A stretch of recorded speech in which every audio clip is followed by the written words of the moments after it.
Bonjour tout le monde, moi je m'appelle Tahar Assiko. Je vais vous présenter SentenceBERT, qui est Sentence Embedding Using Siamese Burst Networks de Nir Remirs et Irina Gervish. Donc, qu'est-ce qu'on a au menu aujourd'hui? On a une introduction, les approches précédentes, la nouvelle approche, les résultats obtenus, la contribution de l'article, la limitation de la méthode et les leçons apprises. La tâche principale qu'on essaie de résoudre à travers cet article, c'est la comparaison des documents. Cette comparaison des documents-là permet de chercher des réponses dans un texte en fonction d'une question, permet de créer des engins de recherche plus intelligents, comme par exemple trouver une question similaire à une question qu'on vient de poser, par exemple sur Stack Overflow ou Cora. En droit, par exemple, aussi déterminer la similarité entre des documents légaux. Donc, une autre méthode bien connue est le Word2Vec et par extension le Doc2Vec. Et cette méthode-là apporte comme innovation le fait qu'on peut prendre en compte la sémantique des mots, c'est-à-dire qu'on peut encoder qu'est-ce que les mots veulent dire dans le langage dans lequel on opère. Si on se rappelle dans les autres méthodes qui ont été proposées avant ça, c'est qu'on considérait les mots comme étant des entités rigides qui ne peuvent pas vraiment apporter plus d'informations qu'en considérant le nombre de fois qu'ils apparaissent dans le document ou leur position dans la phrase. Ça, c'est faux. Dans le fond, on peut apporter plus d'informations en créant des plongements de mots, et c'est ça le Word2Vec. Pour créer ces plongements de mots-là, on crée simplement des réseaux de neurones avec une couche cachée. Et ce qu'on essaie de faire, c'est soit prédire le mot à partir de son contexte ou prédire le contexte à partir du mot. Et ça correspond à la méthode SIBO et Scriptgram respectivement. Et par la suite, pour créer le document à partir de ces plongements de mots-là, ce qu'on peut faire, c'est simplement additionner les plongements de mots. Et ça nous donne le plongement de document, ce qui est Doc2Vec. Après ça, une autre méthode bien connue, c'est d'essayer de créer un réseau de neurones qui compare directement des phrases entre elles ou des documents. On va regarder ici Infercent, qui est une méthode de Facebook. Il y a aussi une autre méthode de Google là, qui est vraiment similaire. Et ce qu'on fait dans cette méthode-là, c'est qu'on passe les plongements de mots qu'on a expliqué tantôt dans un LSTM.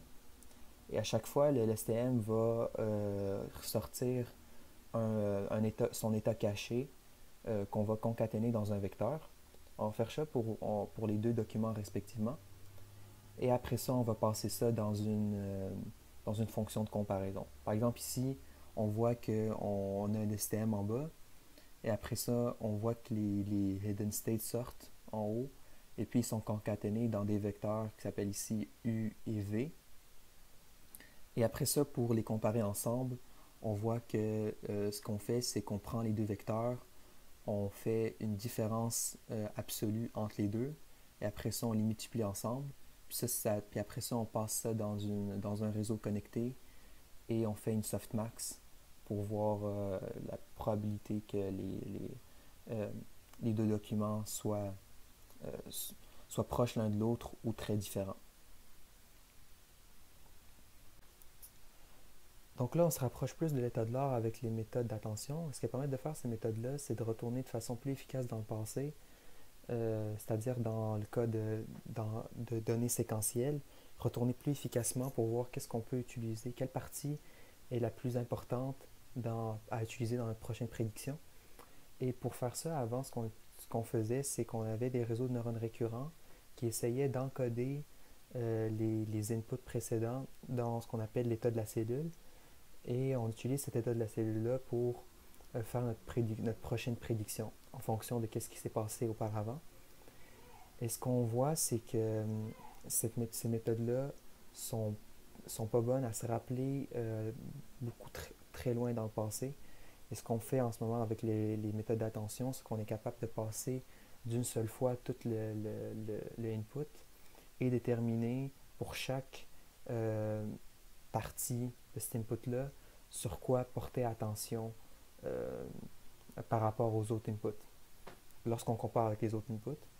Et ça nous donne plus d'informations qu'on peut passer à un réseau de neurones connectés qui va lui permettre de faire des prédictions beaucoup plus meilleures. Et l'état de l'art aujourd'hui, c'est qu'on utilise ces méthodes-là, notamment avec BERT, qui est une série d'encodeurs qu'on stack l'une sur l'autre.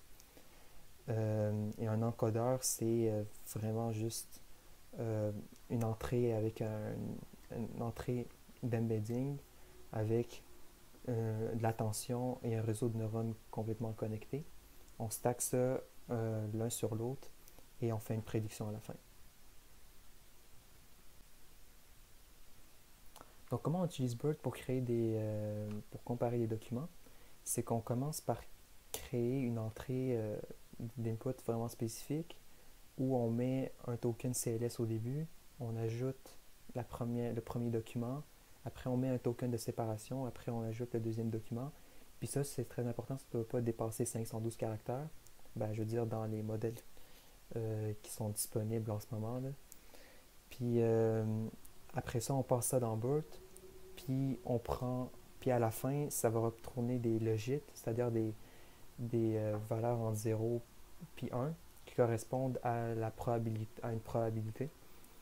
Puis on va regarder vraiment la probabilité du token de classification qui s'appelle CLS pour voir à quel point les deux documents sont semblables. En fond, une valeur qui s'approche de 1, ça veut dire qu'ils sont très semblables. Une valeur de 0, ça veut dire qu'ils sont très différents.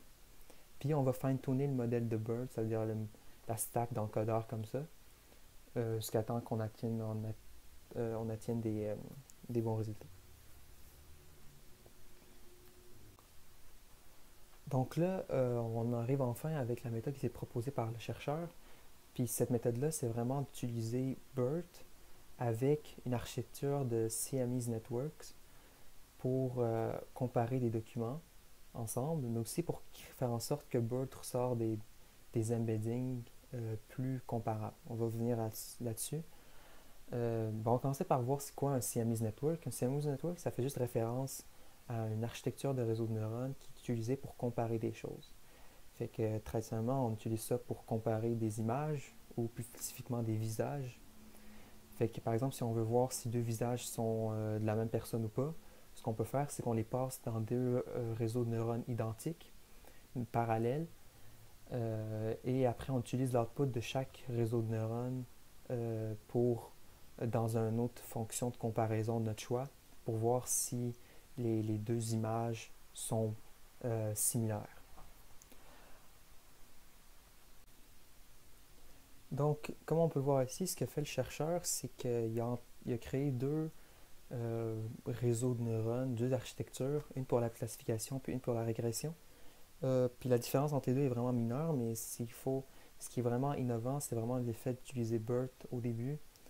Si on se rappelle un peu avant avec InferSent, ce qu'on faisait, c'est qu'on utilisait un LSTM, et lui il utilise BERT et il fait un pooling par-dessus soit pour diminuer en fait pour créer des embeddings de longueur constante, mais c'est plus pour les diminuer ou les augmenter la dimension, là. Et après ça, la sortie de ça, il l'utilise dans une méthode de comparaison, là. Fait que par exemple, pour la classification, ce qu'il fait, c'est qu'il prend les deux vecteurs, puis il fait juste une différence absolue entre les deux, et il passe ça dans une softmax pour classer les documents dans une catégorie, ou la comparaison de documents dans une catégorie, qui peut être soit différent, soit neutre, soit positif, ou whatever.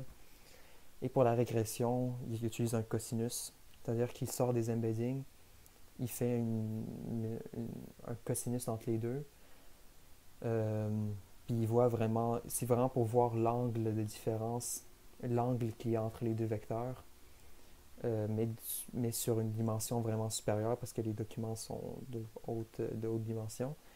Et ça lui donne une valeur entre -1 et 1 pour voir ce qui sont très différents ou très similaires.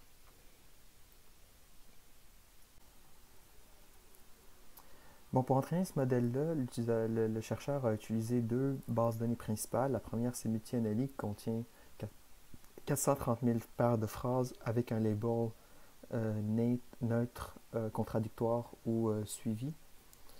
Et la deuxième, c'est SNLI, qui contient, elle, 570 000 paires de phrases annotées de la même façon.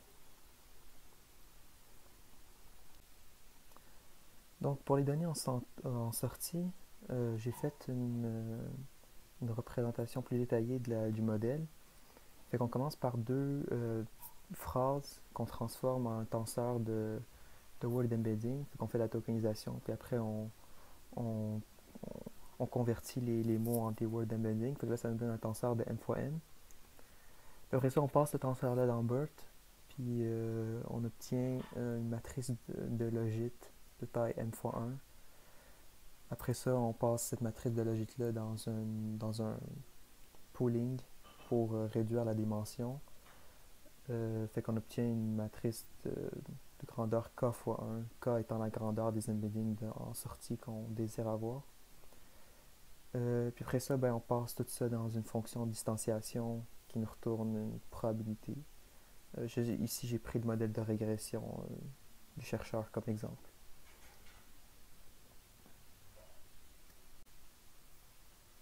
Donc avant d'aller plus loin, je vais présenter le Spearman Rank Correlation, qui est une mesure de corrélation entre deux variables. C'est celui que le chercheur utilise pour mesurer la performance de son modèle par rapport à celle au benchmark des datasets. Et dans le fond, c'est un outil qui est traditionnellement utilisé juste pour mesurer la corrélation. Donc, il output des valeurs entre moins 1 et 1. Et ici, dans cet exemple que je vais vous montrer pour mieux comprendre, c'est un exemple de corrélation, de mesure de corrélation entre activité physique puis la pression cardiaque. Et qu'est-ce qu'on fait? On fait simplement comme ranker les deux variables, c'est-à-dire les valeurs des deux variables. Et après ça, on soustrait la différence entre chacune des deux variables. Puis une fois que ça c'est fait, on prend cette mesure-là au carré et on met tout ça dans cette petite équation ici. Puis ça nous donne une valeur entre moins 1 et 1. Moins 1 étant corrélé négativement, 0 étant non corrélé et 1 étant corrélé positivement. Ici, on voit les valeurs du benchmark sur différents datasets. Si l'auteur présente différents modèles, on voit l'average glove embedding, c'est-à-dire en utilisant juste des embeddings de mots glove.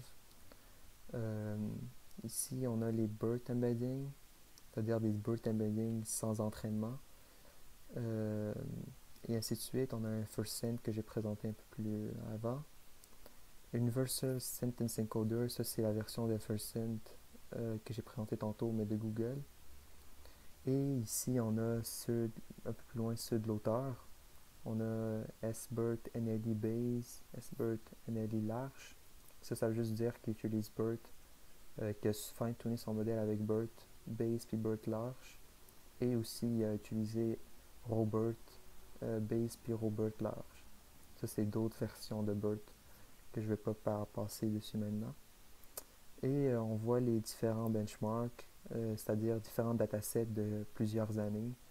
On a 2012, 2013, 14, 15, 16, puis on a aussi d'autres. Et le truc vraiment le plus intéressant dans cette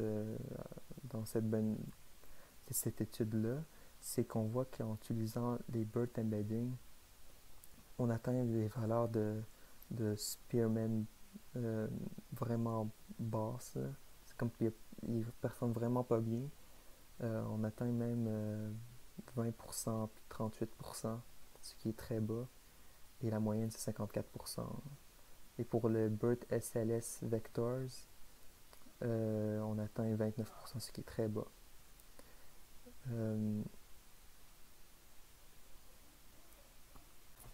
Par contre, ce qu'on remarque, c'est qu'en fine-tunant le modèle, on est capable de pousser BERT à donner des embeddings qui sont beaucoup plus riches sémantiquement. et qui peuvent être utilisés pour de la comparaison. On voit que le, le benchmark montre que la performance monte beaucoup plus haut, jusqu'à 50% ou 25% de plus. On parle vraiment de double digit de performance.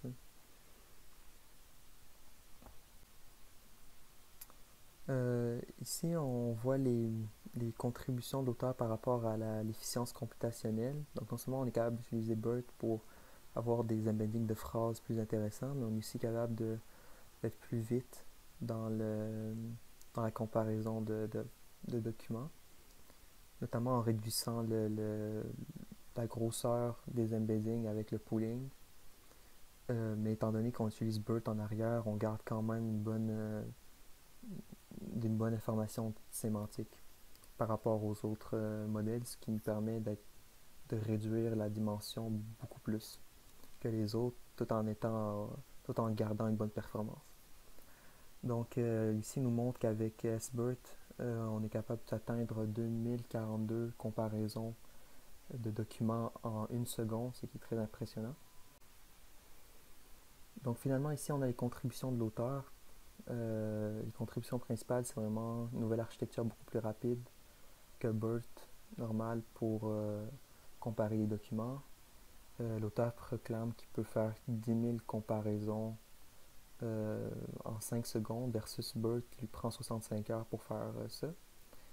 On est aussi capable de générer des plongements de mots beaucoup plus intéressants, beaucoup plus riches avec BERT grâce à cette architecture-là.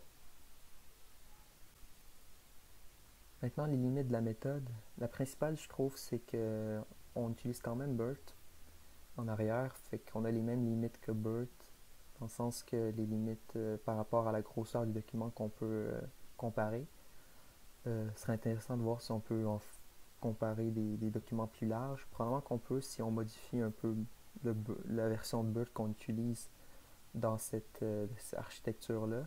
Mais en ce moment, la limite est 512 caractères par document, ce qui n'est pas beaucoup.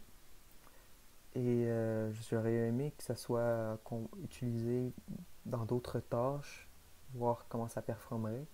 Par exemple, on a vu que c'est juste évalué dans des tâches de similarité entre les documents, mais ça aurait été intéressant de voir dans un contexte de recherche sémantique.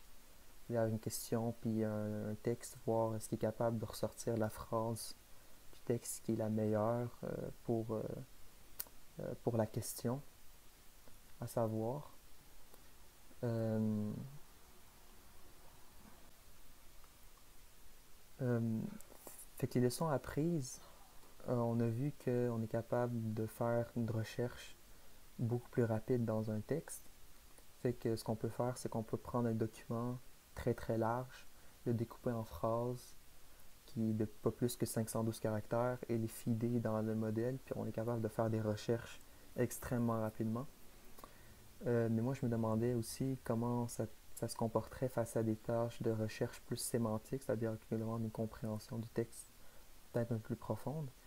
Fait que j'ai fait une petite démo dans laquelle j'ai SBERT que je découpe en phrases, comme j'ai dit. Puis là, je crée des embeddings de phrases SBERT que je mets et je fais un cosinus avec ces embeddings-là et un embedding de la question. Ensuite, ce que je fais, c'est que je donne cette question-là et l'embedding de SBERT qui est ressorti à BERT, le BERT vanille, pour voir s'il est capable de me donner une bonne réponse. Donc, au lieu de faire en sorte que BERT passe sur chaque phrase du document, on fait des embeddings de ces documents-là, de ces phrases des documents-là, puis on les compare avec un cosinus et on passe la phrase qui est la plus probable de contenir la réponse selon SBERT, selon le cosinus de SBERT, et on passe ça dans BERT vanille.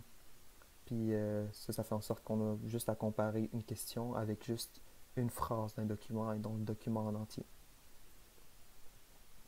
Fait que je vous présente la démo. Donc, ce qui est intéressant à voir ici, c'est vraiment que SBERT est beaucoup plus rapide que BERT pour la tâche de répondre à des questions.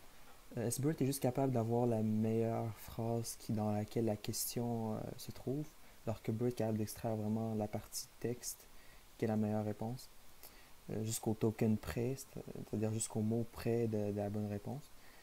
Lorsqu'on combine les deux, on voit qu'on est capable de comme avoir un peu le meilleur des deux mondes, mais lorsque SBERT extrait la meilleure phrase qui est la meilleure selon la question, il n'y a juste pas BERT, lui, quand il arrive pour extraire la réponse de cette phrase-là, il n'y a juste pas assez de références pour pouvoir l'extraire. Donc, des fois, on voit que la réponse fait pas de sens ou il n'y a pas de réponse.